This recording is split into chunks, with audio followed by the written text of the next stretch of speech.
Hello and welcome to my video on my #1 winter carp fishing tips, which is about finding rubbing spots in lakes. Now, every lake will have spots where the carp will go to rub. In winter it's especially prominent because they get more stuff on them that they need to rub off. If you find them in lakes, you will generally find that the fish visit these spots over and over again in the winter to get rid of parasites, leeches, that kind of stuff on them. There's two lakes I've fished recently where I've found spots on both of these, and I managed to get my underwater camera on one of these spots so I can show you exactly the spot, what it looks like, why it looks like a rubbing spot, and some tips on how to find one and some details of how I found one another time. So to start with, I'm going to show you a spot I found with my water wolf. Was at Colehurst fisheries the other day. Now this spot I could see the water, so the water's just dropped because in winter it's just got that little bit clearer. From the spot I was stood, about 8 foot in front of me, I could see what looked like a big clear spot, but it had like a dark line running through the middle of it. So it was almost like an 8 cut in half by a big line. I mean, each side would probably have been maybe six foot wide, 6 foot long on each side. So it was a massive spot that I found. So this is the first view I got of it when I came back and looked at the water wolf. This is the far side of it. So the branch ran through the middle, parallel to how I was standing.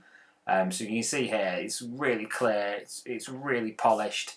There's a big area you can see where there's not a lot of debris on it, and then there's some more stones around the other side. So I'll just let you drop it and see what else we found there now. So next from the clear spot, drag it a bit further back, and here you can see there's a lot of stones on the ground. So you've got the massive clear spot that I said that looks polished, and then you've got a collection of reasonably sized pebbles that are at the bottom of the lake. This is approaching where it gets darker. So clearly they must rub the other side of these stones on the bottom bit that we've just seen, just for how polished and clear it was. And they probably rub against these stones to remove stuff where they can't get on the clear spot. We'll drag it over and see a bit more of this spot now.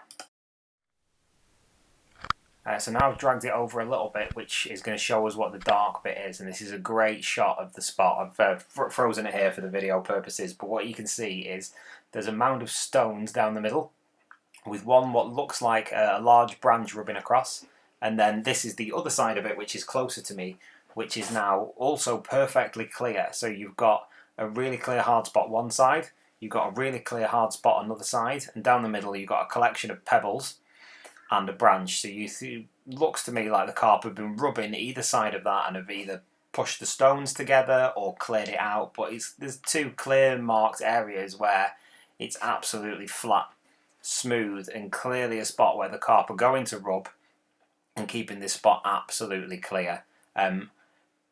During the summer when I first fished this lake, the water wasn't clear enough to see this stuff, but this was an area I was fishing, and it was an area that was producing fish for me quite regularly.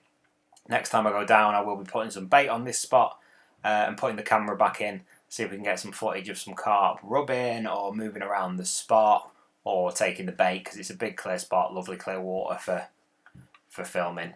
I'll just drag it a bit further back to show you a little bit more of how far back it goes.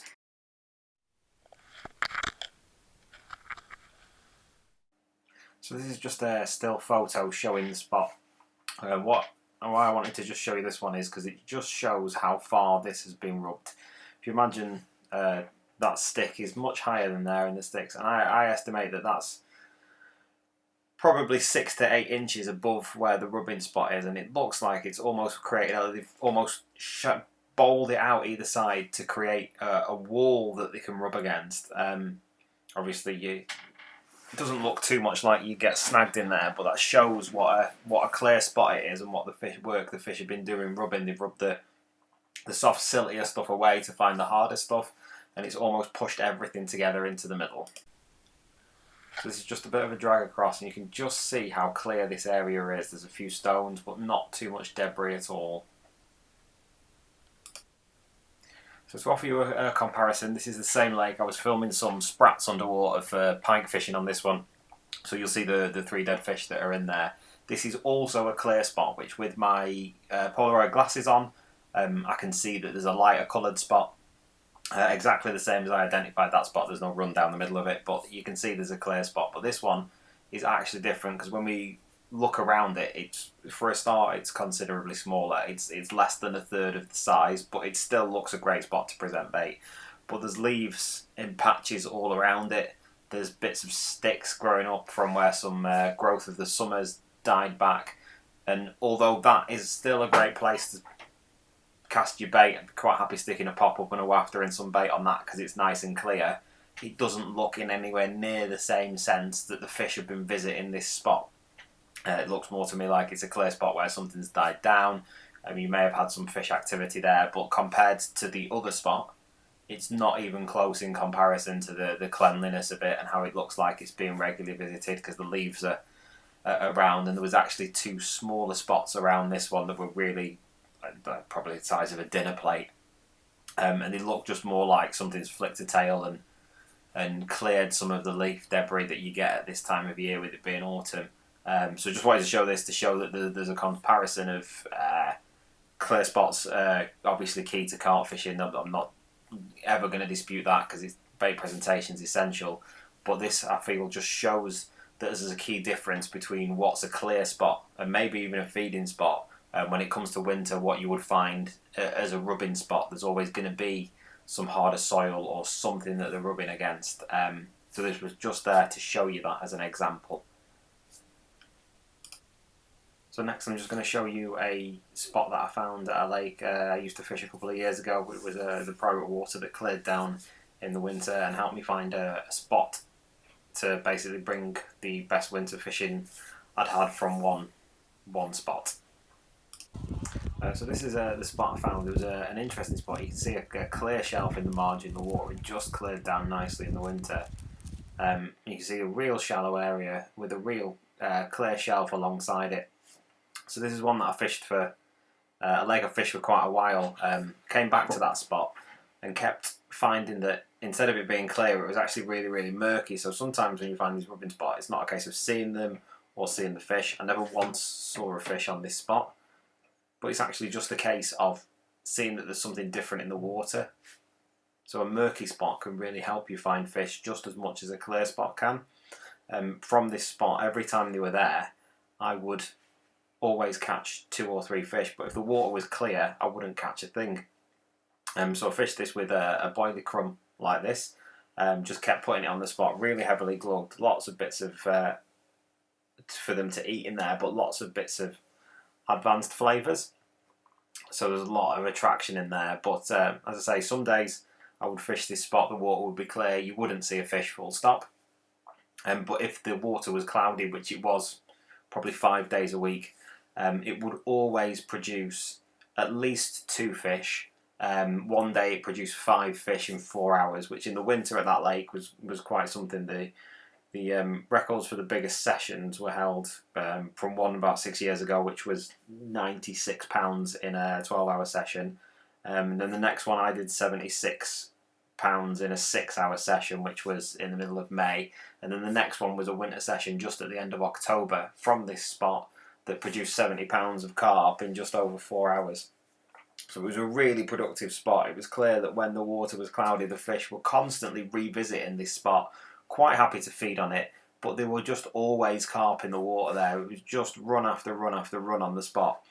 And this is the case when it comes to your winter fishing, about not just finding clear spots and things, but if you can find the spots where these fish are naturally going to in the water in winter, and it doesn't have to be in the deepest water, you will produce fish over and over again on various sessions.